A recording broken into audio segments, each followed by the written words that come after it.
Bonsoir, bonsoir.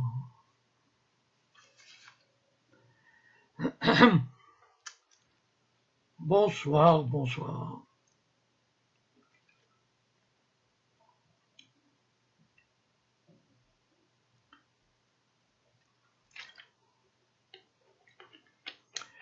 Bon, ben pour le moment, il n'y a encore personne.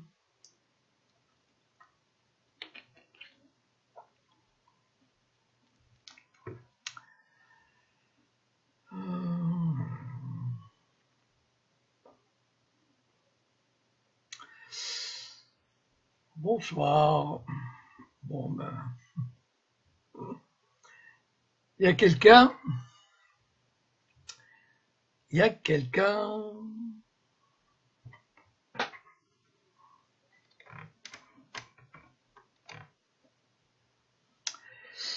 Y a-t-il quelqu'un? Ah, il y a quelqu'un. Mustapha. Bonsoir, mon ami. Anir Bousta, bonsoir. Ezra Pound, salut. Oui. Marceau Leclerc, bonsoir. Abdellatif Anas, Bouchaïr, Nicolas Perret, Denise Belloin,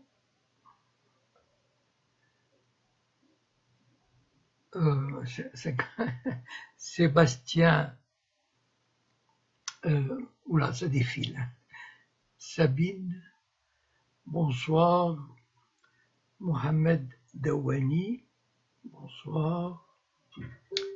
Tounes Sifouni, Gérard Maurice, bonsoir.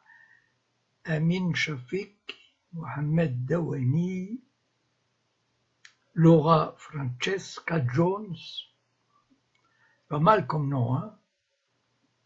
Richard Freeman, Beregoug Mohamed, Nicolas Angelov, bonsoir. Boutachiouk Mohamed, Akhiari, Souad Sarah. Oui, nous sommes là, bravo, merci. Ça va très bien, merci. Hamza Reisouni, buenas tardes. Buenas tardes, querida ou querido? Hamza, querida, hein? Tankher. Mohamed Sami, Joël Menaché, Abdellah Dani. Bon, tout le monde est là. Je vais vous montrer quelque chose. Voilà. La quenelle d'or. J'ai le plaisir et l'honneur de vous la présenter, que j'ai reçue des mains de Dieudonné le 17 juin, c'est ça. Voilà. Et c'est la quenelle qui m'a causé des soucis. Pas celle-là, hein. Mais c'est une autre quenelle. Et c'est pour ça que je voulais en parler ce soir, parce qu'en fait, bon, c'est tout le fonctionnement de la justice, hein, qui est derrière. Donc en fait, comme vous savez, j'ai fait une quenelle en 2014, entre autres, sur Manuel Valls, etc. Apparemment, il y a un monsieur qui s'appelle Samy Gozlan, c'est un homme à connaître, c'est-à-dire c'est un des piliers du lobby judéo-sioniste, j'espère qu'il m'écoute. Il a été horrifié, ce monsieur. Vous comprenez quand même, un quenelle, c'est horrible pour un judéo-sioniste. Presque ça rappelle les heures les plus sombres de l'histoire. On croirait la rafle qui va revenir et l'étoile jaune. Donc ce monsieur, il a découvert la quenelle au mois de mars. Et c'est un ancien commissaire donc de police qui est à la retraite et qui s'occupe de pourchasser les antisémites. L'antisémitisme là où il se trouve. Il a créé le bureau, le BNVCA, le Bureau national de vigilance contre l'antisémitisme. C'est important, hein. Vous savez que l'antisémitisme, c'est le fléau du siècle. C'est terrible, c'est pire que tout. Enfin, je veux dire, je me demande pourquoi on s'occupe de croissance économique, de chômage, de CO2. Non, il faut absolument régler le problème de l'antisémitisme. Merci, Bartha. Ah, il y a quelque chose qui est tombé, je ne sais pas. Bon. Donc, ce monsieur a appelé le procureur de Paris. Vous savez que Samy Gozlan, il a des lignes directes vers le préfet, vers le procureur. Et lui, quand il appelle, attention, hein, les autres se mettent en garde. Oui, monsieur Gozlan, attention. Hein, et donc, il a dit comment Jacob Cohen a fait une quenelle. Il faut absolument faire quelque chose. Et là, dans la semaine même, le procureur a chargé un substitut qui s'appelle Florent Gilbert. Elle fera du chemin, celle-là. À mon avis, si elle continue à obéir comme ça au lobby, avec autant de célérité, d'abnégation, de soumission, dans 15-20 ans, elle pourra avoir l'honneur de participer au dîner du CRIF. À mon avis, si elle continue comme ça, elle est bien partie. Donc cette dame,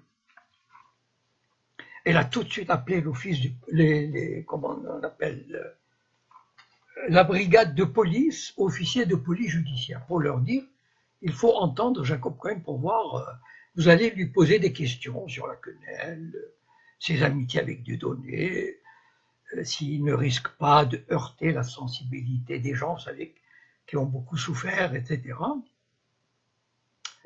Et donc je suis allé, et elle a beaucoup insisté, cette dame et les flics. Madame Bérangère de Brie, brigadier de police, office de police judiciaire. Bien. Elle m'a laissé plusieurs mails et des messages sur mon téléphone auxquels je n'ai pas répondu. Voilà. Et finalement, elle m'a envoyé une lettre recommandée me disant que si je venais pas au rendez-vous, ils m'enverront les flics. Bon, donc je suis allé, et comme vous savez, je crois que je l'ai dit, je n'ai pas répondu. Voilà, j'ai dit, j'ai rien à dire.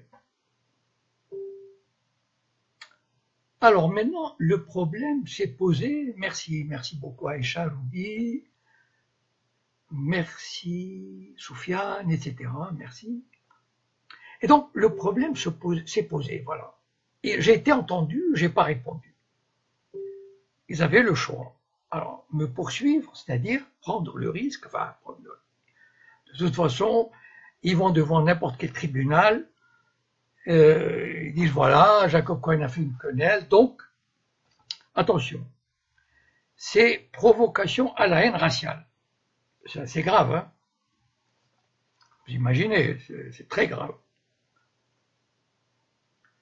Et donc, il faut faire quelque chose. Mais quoi? Alors, je ne sais pas si vous connaissez, il y a ce qu'on appelle, le parquet qui obéit au ministre, on le sait, ça, c'est officiel, c'est-à-dire ce sont des fonctionnaires. Qui dit obéir au ministre, dit obéir au président, dit obéir au... Voilà, vous avez compris, ceux qui donnent des instructions d'en haut, voilà. Donc, ils ont dû consulter peut-être Samy Gozlan. Il dit, qu'est-ce qu'on fait avec Cohen? Est-ce qu'on le traîne devant le tribunal? Et si ça fait du bruit, etc. Alors, ils ont fait ce qu'on appelle un rappel à la loi. Voilà.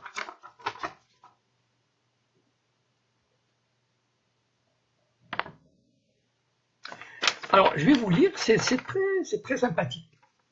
Monsieur, à la suite d'une publication d'une vidéo par vos soins dans laquelle vous disiez que la classe politique se soumet au lobby judéo-sioniste. C'est horrible. J'ai ordonné une enquête à l'occasion de laquelle vous avez notamment été entendu. Je vous indique que les faits, tels qu'ils ressortent de l'enquête, sont qualifiables de provocation publique à la haine, la violence ou la discrimination envers un groupe de personnes à raison de l'origine, de l'ethnie, de la nation, la race ou la religion. Aussi, en cas de réitération de tels faits, je serai donc amené à poursuivre tant les nouveaux faits découverts que ceux résultant de la présente procédure. Je me permets d'insister sur le caractère solennel du présent avertissement dont il vous appartient de prendre l'exacte mesure à l'avenir. Signé Florent Gilbert, substitut du procureur. J'avais dit qu'elle ira très loin. Alors, elle n'a pas mis « Je vous prie d'agréer, monsieur, mes sincères salutations ». Je sais bien que c'est de la politesse, mais enfin, on peut quand même saluer quelqu'un. Bon.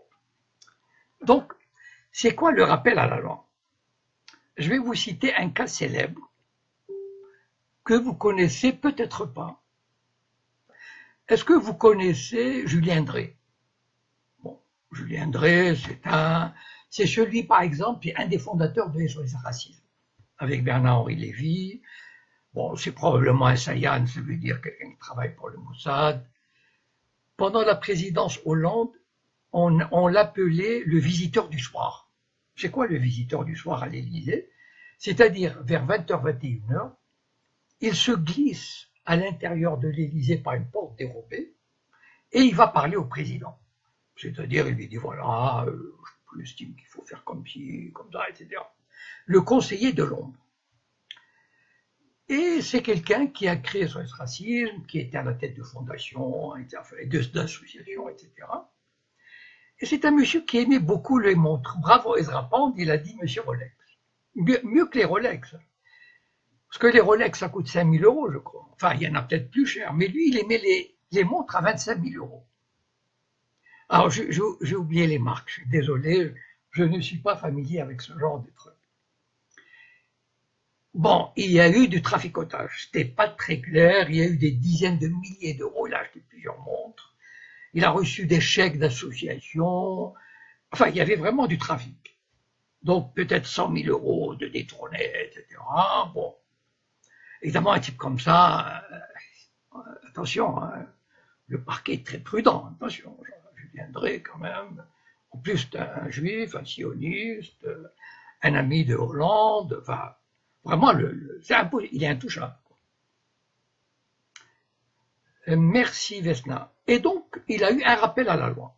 C'est-à-dire, on lui a envoyé une lettre comme ça, et on a dû lui dire, monsieur Julien Dray, c'est pas très bien ce que vous avez fait.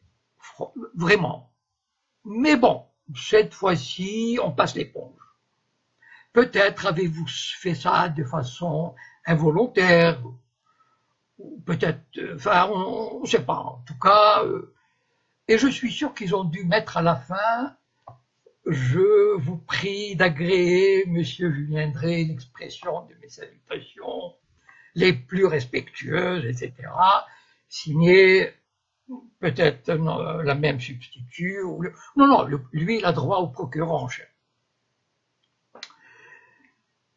Bon, maintenant, voyons voir, je ne sais pas si j'ai déjà parlé de la quenelle.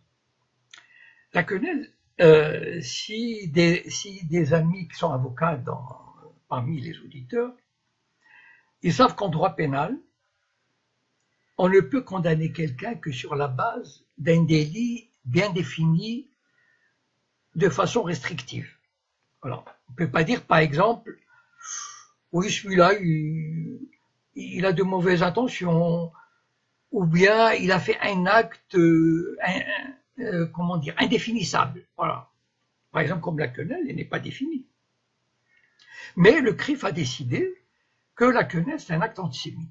Il a décidé, voilà, et comme le CRIF, il convoque tout ce que la République compte de politique, de médias, de journalistes, d'hommes d'affaires, de financiers, enfin, tout le gratin, 1000 personnes.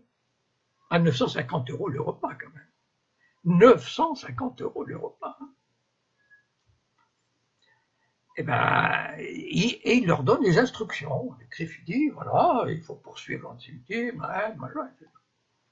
Et donc le CRIF a décidé que, comme la quenelle a été lancée par Dieudonné et devenait une espèce de signe de ralliement et de résistance au système, il fallait absolument l'arrêter, couper l'herbe sous les pieds. Ils ont réussi, il n'y a pas de doute. Aujourd'hui, très rares ceux qui peuvent se permettre de faire une quenelle. C'est-à-dire, par exemple, enfin je vais vous donner, il y a des tas d'exemples. Il y a 4 serveurs dans une discothèque à Lyon, ils ont fait une quenelle, ils ont été renvoyés. Est-ce qu'ils sont allés devant le tribunal, etc. J'en sais rien. Mais le fait est là.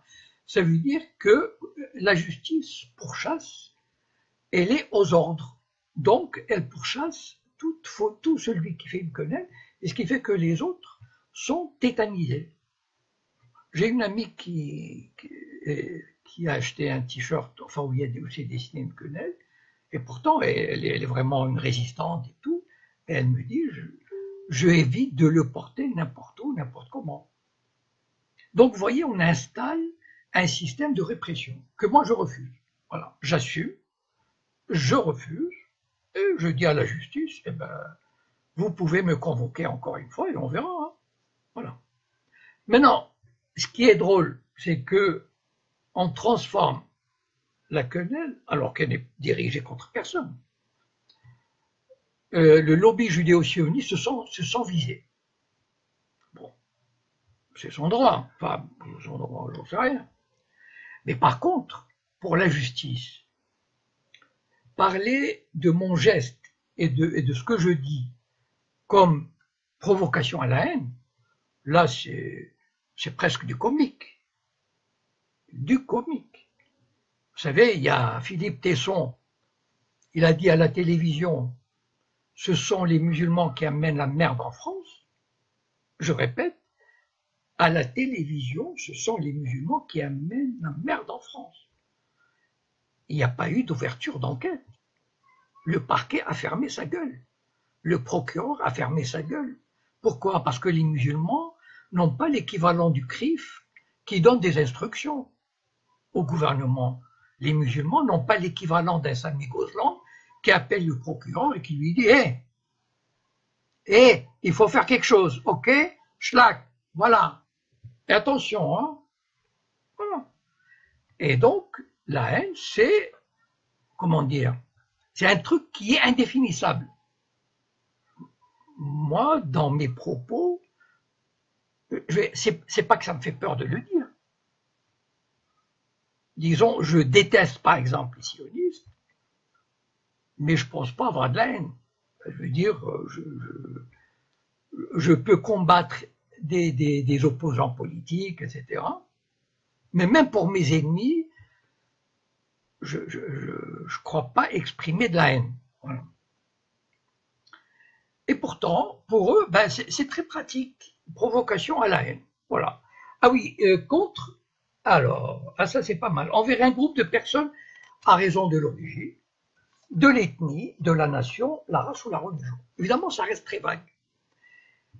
Si elle avait voulu être honnête, cette Madame Florence Gilbert, substitut du procureur, si elle avait voulu être honnête, elle aurait dû dire envers la communauté juive.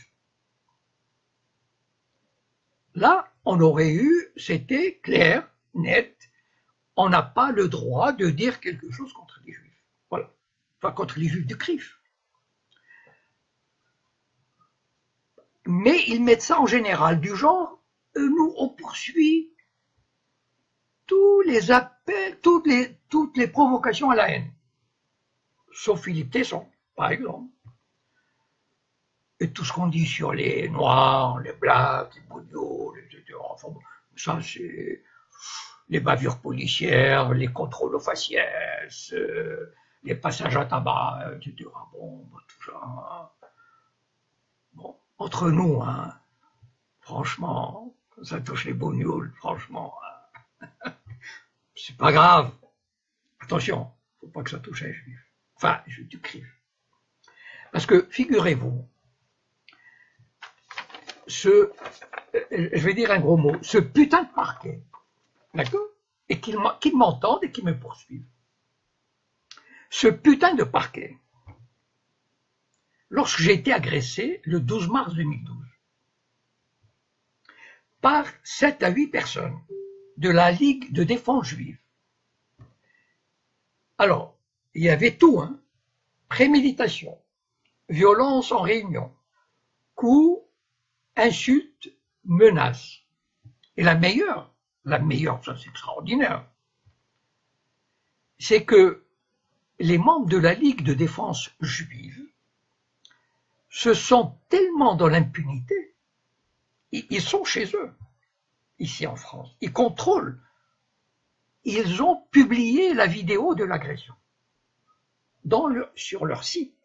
Ils ont dit, nous avons attaqué Jacob Cohen. Et attention à lui, s'il recommence, on va encore le tabasser. Attends, mais s'il y avait une justice, j'ai déposé plainte. Et le parquet, le putain de parquet, il a dit la Ligue de défense juive, oula, non, et il a gardé le silence, un merveilleux silence de 2-3 ans. Et après, il a classé l'affaire sans suite. Oh, vous savez, il n'y a rien à voir, enfin, circuler, il n'y a rien à voir. Enfin, heureusement que les gars de la LDJ ne m'ont pas poursuivi parce que je les aurais attaqués, par exemple. C'est jamais, hein. Ils sont chez eux. Vous savez que même en Cisjordanie, occupée, les sionistes ne peuvent pas faire ça.